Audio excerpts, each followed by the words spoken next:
Today I am making a pot of chili, so I am just starting with a pound of Italian sausage. I love having Italian sausage in my chili. You most definitely could use any meat that you want. Turkey, hamburger, venison. You could leave the meat out and just make it a bean chili.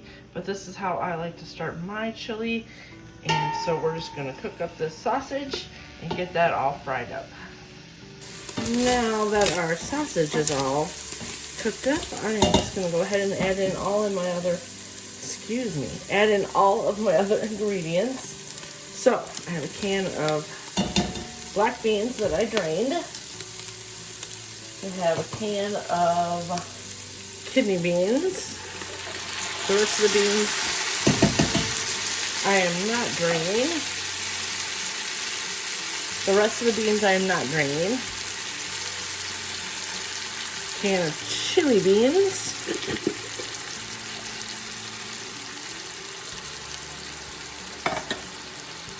And then a can of tomato sauce.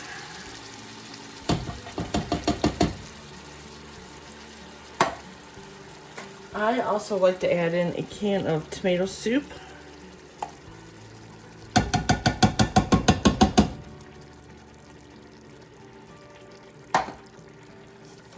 And some diced tomatoes. I have the kind with the green pepper and onion, but you could definitely just cut up your own green peppers and onions. And finally, some tomato sauce. Sorry, tomato paste. I am probably going to use about half of this can.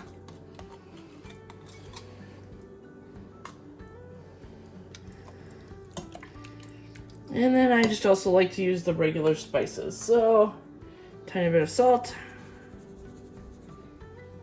a little bit of black pepper, some garlic powder,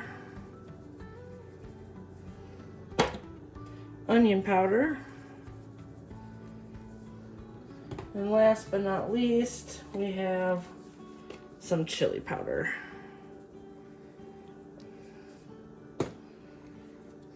And give everything a really good stir, get that all mixed.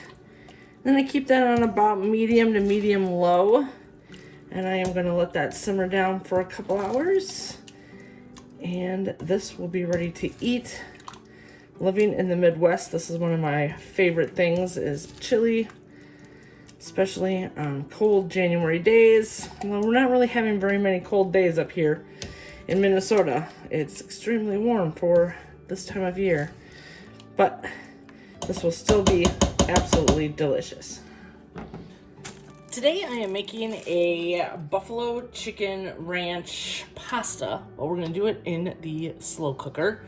So I have put in 2 big chicken breasts, and then I'm going to go ahead and dump in 3 cups of chicken broth on top of that, along with some minced garlic, as little as or as much as you want. I'm doing about a teaspoon and a half or so. Then we're going to add in our ranch powder, a couple tablespoons.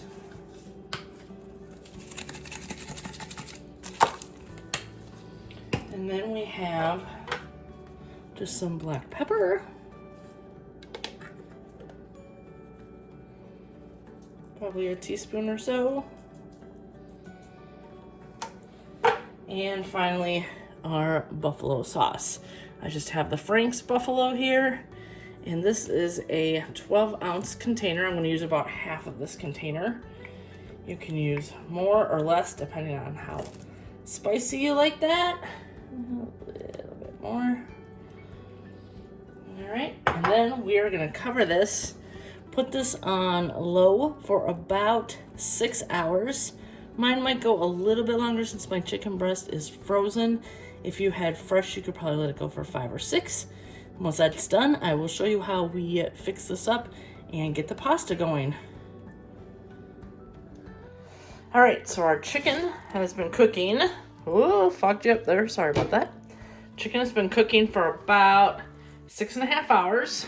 So now I'm just gonna take my meat masher here. This is great for shredding things. I'm just gonna go ahead and shred up this chicken. Now that we have the chicken all nice and shredded, we're gonna go ahead and add in the rest of our ingredients. So first thing, I just took some of the juice or broth there and made a little bit of a slurry. So I'm just gonna go ahead and pour that in. We'll just kind of mix that around. And then I have an 8-ounce block of cream cheese. I'm gonna go ahead and get that in there. Do this one-handed. I do not have my tripod set up right now. All right, there we go. And some shredded cheese. So I'm gonna add in, let's see, I have a 8-ounce bag. I'm gonna add in probably about half of that here. All right.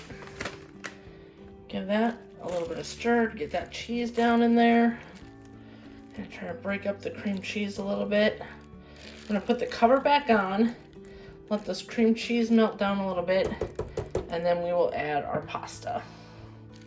So that cheddar cheese, that cream cheese, it's mostly melted down. We have a few little chunks of cream cheese here, but that will keep melting as the pasta is cooking.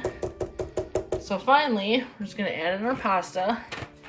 And I have this elbow macaroni. I think the original recipe called for some fettuccine noodles, but this is all I have in the house right now. So we're just gonna go ahead and use those. Mix them in so that they're nice and covered. And then we're gonna put the cover back on and let these cook for about 45 minutes to another hour. And once those are nice and tender and soft, then we will be ready to eat this. Here it is, all done. The noodles are nicely cooked. And this smells, ooh, shadow. This smells so good. Paired it with a little bit of a side salad. And this is going to be delicious.